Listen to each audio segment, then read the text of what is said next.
I can't believe you've done this, Ford. It's madness. His Aunt Dee was a pretty woman, but right now she was a riled one. Ford watched her warily. She wasn't past boxing his ears, even now he was grown. Maybe especially now. They stood in her kitchen while McKenna played on the well-swept wood-plank floor with a rag doll his aunt had made for her. "I'm sorry." He didn't know what else to say, and that was a half-truth at best. He was sorry to upset her, but he wasn't sorry over his decision.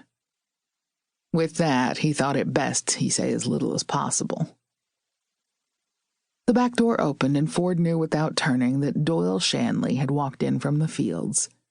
It was that time of day. Doyle was a good man, better than most. He'd fallen in love with Dee McKenna the moment he'd laid eyes on her, and never stopped, never given up. He'd given her and Shay a safe haven to call home. Ford would always be grateful to him for that. "But you've sold the farm," Dee said, the wound of that realization clear in her tone. "It's already done, and without a word to me? How could you do that?" He hadn't meant to hurt her. She'd raised him and Katherine after their mama, her sister, and their father had died. Raised them alone and raised them right, though Ford hadn't always acted in accord with that upbringing. "I got an offer I couldn't turn down." Ford felt Doyle's gaze between his shoulder blades. "And what is your sister going to say about this? You just showing up on her doorstep and leaving her with no home to come back to? Have you even given a thought to that? It's as much hers as it is yours, though I know she'll never come back to this town, not to live." Ford sighed. This was harder than he'd thought it would be, and he'd never thought it would be easy. "Katherine's looking forward to seeing her niece for the first time, and seeing me too, I guess." He hesitated. "She's good with me selling out and moving. I'd planned to split the money with her, told her so. She won't take it." With a stricken look, Dee crossed her arms in front of her. Her gaze went from him to his daughter, her namesake. "You've known that long a time, Ford? Long enough to write to Kate and for her to write back to you?" Ford simply nodded. Saying "I'm sorry" yet again wouldn't be nearly enough to make this right with her. "So then, what was this offer you couldn't turn down? Who is it that will be moving into the place I called home for those many years? Where I made a home for you and your sister, for the three of us?" Doyle cleared his throat and Ford took a breath of relief.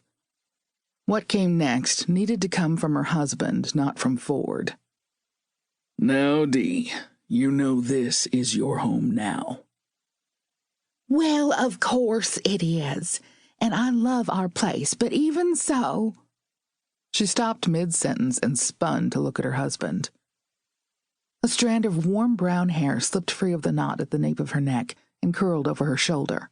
Ford noted for the first time that it was finely threaded with silver. "Doyle Shanley, for shame! You already knew?" "Yes," he said cautiously. But her eyes were still just as stormy and their almond shape narrowed at her husband. "You made the offer he couldn't refuse." It wasn't a question. His Aunt Dee was nothing if not perceptive. She'd often known what he and Katherine were thinking before they themselves knew.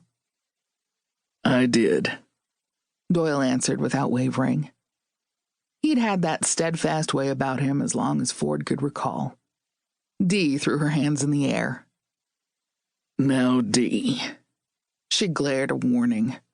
"Just don't." Wisely, Doyle didn't. Even so, he chanced to wink at Ford when Dee turned back to look at her nephew. "You know I love you like my own." Ford stepped closer, wishing he knew how to make this easier. "And I love you, Auntie. You're all I remember." That struck him with a pang. Who would McKenna remember? She'd never even seen